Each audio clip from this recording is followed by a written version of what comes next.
Folks will be like, well, Donald Trump sent me a check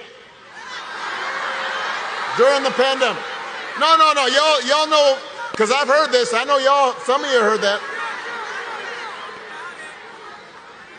Hey, let me make sure y'all understand this.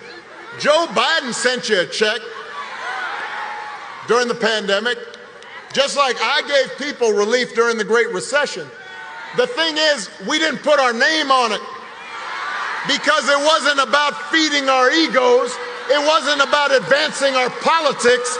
It was about helping people. That's the difference. Don't be giving them credit for that. Come on. He sent you a check. Do not fall for that okey doke. Don't be bamboozled.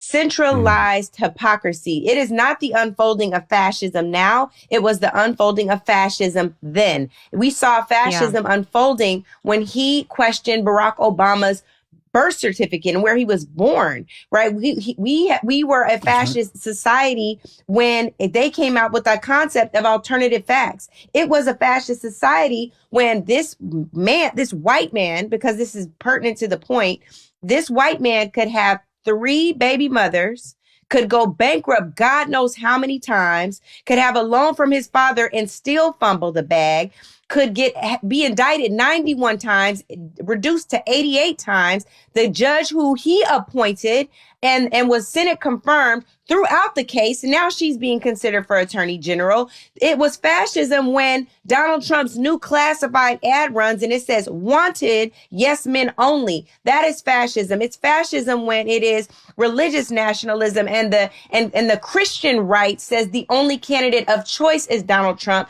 because he espouses Christian principles and they turn a blind eye to every bit of violence on January 6th. It was fascism when it was about ethnic nationalism and making America great again. And they hearken back to a time where black people were harmed the greatest. We have a major problem on our hand, and it is that fascism began long ago, and folks are just realizing what it means.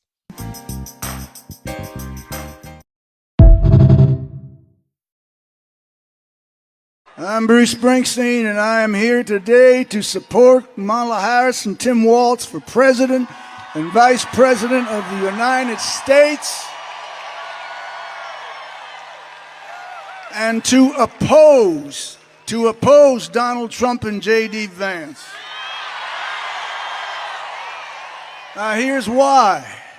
I want a president who reveres the Constitution, who does not threaten but wants to protect and guide our great democracy, who believes in the rule of law and the peaceful transfer of power, who will fight for a woman's right to choose, and who wants to create a middle-class economy that will serve all our citizens. There is only one candidate in this election who holds those principles dear, Kamala Harris. She's running to be the 47th president of the United States. Donald Trump is running to be an American tyrant. He does not understand this country, its history, or what it means to be deeply American. And that's why November 5th, I'm casting my vote for Kamala Harris and Tim Walz.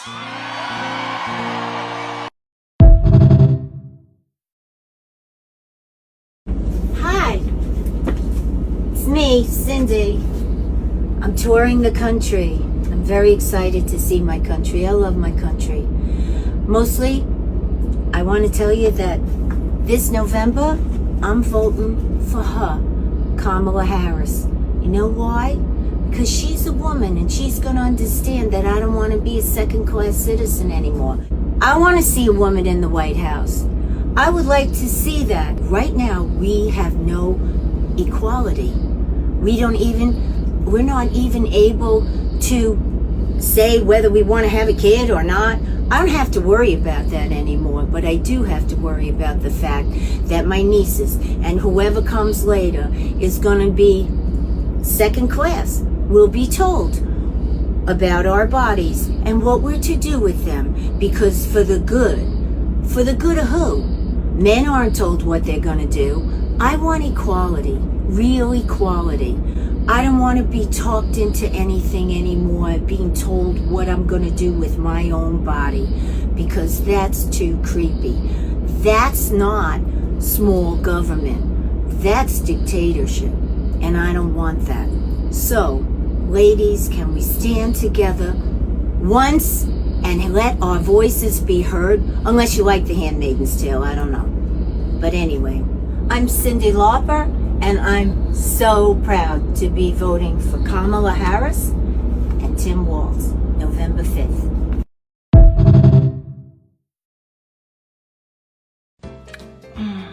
Hey, Dayla. How are we gonna get everyone to remember how to do their part during this election season? Well, I know. We could do an acronym like DARE or YMCA. Right, okay, let me try one.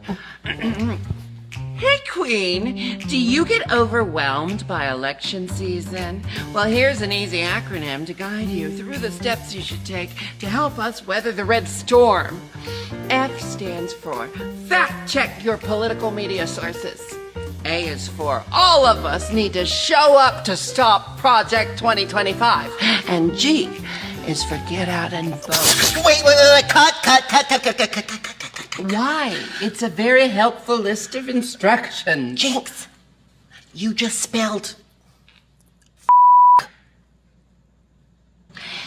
Is it memorable, yes or no? Yeah, no, actually it works. Okay. This election season, be a drag pack.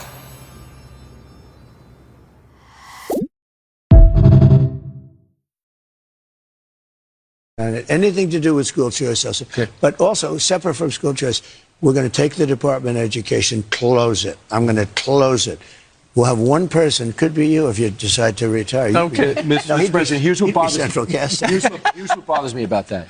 So let's say you have a liberal city, let's Los Angeles, San Diego, and they just decide we're going to get rid of that history. We got new history. This is America built off the backs of slaves on stolen land. And that curriculum comes in. Then we don't send them money. We would save half of our budget. Okay.